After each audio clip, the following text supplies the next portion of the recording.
नमस्कार साथियों, आप सभी का आपके अपने YouTube channel historical of Rajasthan XYZ में स्वागत है। आज की जो अपनी वीडियो होने वाली दोस्तों सामने अपने दिख रहा है कोशिका से संबंधित होने वाली है। ठीक है, कोशिका मीन्स सेल के बारे में आज की इस वीडियो में अपन डिस्कशन करेंगे। तो यहाँ पे दोस्तों आप किसी भी एग्जाम की तैयारी कर रहे हैं दोस्तों, अगर ये सेल अगर आपके कोशिका अगर आपके टॉपिक में है तो वीडियो आपके लिए बहुत ही शानदार रहने वाली है। लगभग 4 या 5 मिनट की वीडियो रहेगी, वीडियो को पूरी देखना, आपके लिए बहुत ही हेल्पफुल रहने वाली है। ठीक है, तो वीडियो स्टार्ट करते और देखते हैं दोस्तों आज का सबसे इंपॉर्टेंट फैक्ट अपने सामने है। कोशिका जीवन की संरचनात्मक और कार्यात्मक इकाई के रूप में जानी जाती है। ठीक है, कोशिका संरचनात्मक और कार्यात्मक इकाई के रूप में जानी जाती है, यानी कि स्ट्रक्चरल और फंक्शनल यूनिट के नाम से जानी जाती है। और कोशिका की खोज रॉबर्ट हुक के द्वारा 1665 में की गई थी। ठीक है, इसके बाद में सेकंड फैक्ट अपने सामने, और सबसे छोटी कोशिका की बात करें तो सबसे छोटी कोशिका माइकोप्लाज्मा गैलोसोप्टिकम नामक जीवाणु से प्राप्त हुई है। सबसे छोटी कोशिका कहाँ से प्राप्त हुई है? माइकोप्लाज्मा गैलोसोप्टिकम नामक जीवाणु से प्राप्त हुई है। और सबसे बड़ी कोशिका की बात करें तो तंत्रिका कोशिका है, जो कि ओस्ट्रिच यानी कि शुतुरमुर्ग का जो अंडा होता है उसके माध्यम से दोस्तों सबसे बड़ी कोशिका प्राप्त हुई है। ठीक है, और सबसे लंबी कोशिका की बात करें तो सबसे लंबी कोशिका कौन सी होती है? तंत्रिका कोशिका होती है, जिसको नर्व सेल के नाम से भी जाना जाता है। ठीक है, इसके अलावा अपन दोस्तों कोशिका के कुछ भाग होते हैं उनके बारे में डिस्कशन करेंगे। तो यहाँ पे दोस्तों कोशिका के प्रकार के बारे में अपन डिस्कशन नहीं कर रहे हैं। ठीक है, यहाँ पे कोशिका के भाग के बारे में डिस्कशन कर रहे हैं। तो यहाँ पे दोस्तों सबसे इम्पोर्टेंट जो मतलब कि टॉपिक है, सबसे पहले कोशिका भित्ति, जिसको सेल वॉल के नाम से भी जाना जाता है। तो कोशिका भित्ति केवल पादप कोशिका में पाई जाती है। ठीक है, कोशिका भित्ति केवल पादप कोशिका में पाई जाती है और जंतु कोशिका में इसका दोस्तों अभाव होता है। ठीक है, कोशिका भित्ति का जंतु कोशिका में अभाव होता है। और जो कोशिका भित्ति होती है दोस्तों किसकी बनी रहती है? सेल्यूलोज की बनी हुई होती है। ठीक है, और कोशिका भित्ति कोशिका जो अंग होते हैं उनकी सुरक्षा करती है। और ये किससे बनी हुई होती है? ठीक है, अजीवित जो पदार्थ होते हैं यानी कि निर्जीव जो पदार्थ होते हैं उनसे ये कोशिका भित्ति बनी रहती है, जो कि कोशिका के अंगों की सुरक्षा करती है। ठीक है, और कोशिका भित्ति केवल पादप कोशिका में पाई जाती है और सेल्यूलोज की बनी हुई होती है। ठीक है, और सेल्यूलोज मतलब कि निर्जीव होता है, मतलब कि एक निर्जीव रूप से मतलब कि होता जो मतलब कि नष्ट हो चुका है, जो उसके माध्यम से ये कोशिका भित्ति बनती है। इसके बाद में नेक्स्ट देखिए राइबोसोम।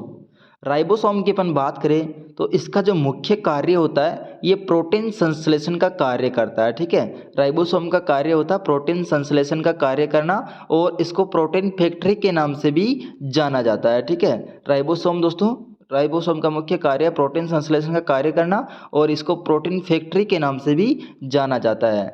नेक्स्ट देखिए माइटोकॉन्ड्रिया। माइटोकॉन्ड्रिया की अपन बात करें तो कोशिका में जो ऑक्सीकरण होता है ये इसी में होता है। ठीक है, ऑक्सीकरण मीन्स यानी कि जो भोजन का जो पाचन मतलब कि होता नहीं, यानी कि ऊर्जा का जो निर्माण होता है ना, ये माइटोकॉन्ड्रिया के अंदर ही होता है।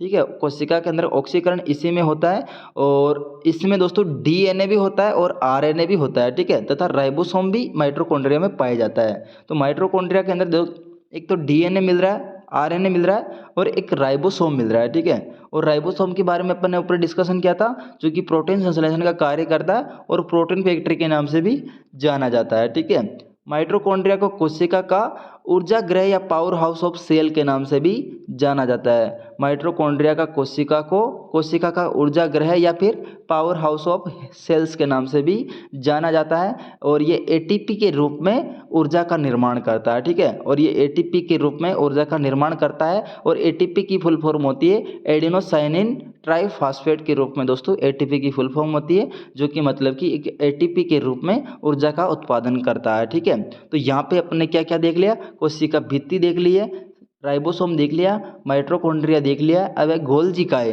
जो कि कोशिका के क्या है दोस्तों? ये पार्ट है। ठीक है, अपन कोशिका के प्रकार के बारे में बात नहीं कर रहे, इनके पार्टों के बारे में बात कर रहे हैं। तो गोल्जिकाए की अपन बात करें तो ये दोस्तों इसमें कोशिका के अणु का, जो कोशिका के अंदर अणु होते हैं उनका यातायात प्रबंधन गोल्जिकाए के द्वारा किया जाता है। ठीक है, गोल्जिकाए का क्या कार्य क्या होता है? कोशिका के जो अणु होते हैं उनको एक मतलब कि एक स्थान से दूसरे स्थान पे पहुंचाने का कार्य कौन करता है? गोल्जिकाए करता है, यानी कि यातायात प्रबंधन का कार्य करता है। ट्रैफिक मैनेजर ऑफ मोलिकुलस सेल के नाम से भी जाना जाता है ये गोल्जिकाए। नेक्स्ट है लाइसोसोम। लाइसोसोम इसे अपन आत्महत्या थैली के रूप में भी जानते हैं, ठीक है, सुसाइड बैग के नाम से भी जाना जाता है लाइसोसोम। और क्यों जाना जाता है? क्योंकि जो कोशिका के अंदर मतलब जो अंग वेस्टेज हो जाते हैं उनको पाचन करने का कार्य लाइसोसोम के द्वारा किया जाता है, ठीक है। कभी कभार पूरी कोशिका को ही मतलब कि पाचन कर देता है, जिसकी वजह से इसको आत्महत्या की थैली के रूप में या सुसाइड बैग के रूप में भी जाना जाता है लाइसोसोम। और राइबोसोम का कार्य क्या था? राइबोसोम का कार्य था प्रोटीन संश्लेषण का कार्य, जिसको अपन प्रोटीन फैक्ट्री के रूप में भी जानते हैं। और लाइसोसोम एक आत्महत्या थैली के रूप में जाना जाता है, ठीक है।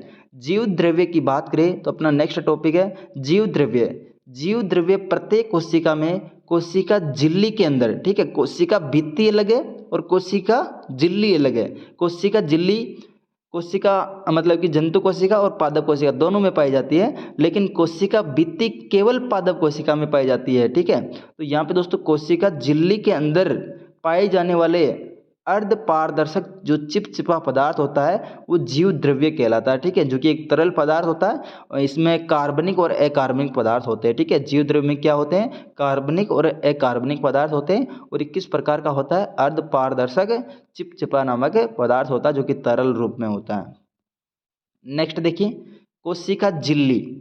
कोशिका झिल्ली की अपन बात करें तो कोशिका झिल्ली एक अर्ध पारगम्य झिल्ली है जिसका कार्य अणु का परिवहन करना होता है और ये लिपिड तथा प्रोटीन की बनी रहती है, ठीक है। अपने कोशिका भित्ति देखी थी, कोशिका भित्ति किसकी बनी रहती है? सेल्यूलोज की बनी रहती है, ठीक है। और कोशिका झिल्ली किसकी बनी रहती है? लिपिड और प्रोटीन की बनी रहती है, जो कि एक अर्ध पारगम्य झिल्ली होती है और इसका कार्य क्या होता है?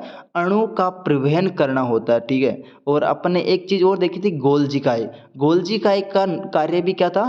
अणु का मतलब कि परिवहन करना होता था, मतलब कि उसका भी कार्य सेम था। और कोशिका झिल्ली मतलब कि इसके अंदर से मतलब कि बाहर निकलना और वापस मतलब कि अणु का प्रवेश करना, एक तरह से मतलब कि झिल्ली टाइप होती है जो कि मतलब कि छान कर अंदर भेजती है, ठीक है। कोशिका के अंदर कुछ भी मतलब कि जो खनिज लवण होते हैं उनको मतलब कि छान कर अंदर भेजती है और उससे मतलब कि बाहर भी निकालती है। तो यहाँ दोस्तों ये अर्ध पारगम्य झिल्ली होती है जो कि अणु का परिवहन करती है, लिपिड और प्रोटीन की बनी रहती है। और कोशिका भित्ति किसकी बनी रहती है? सेल्यूलोज की बनी रहती है।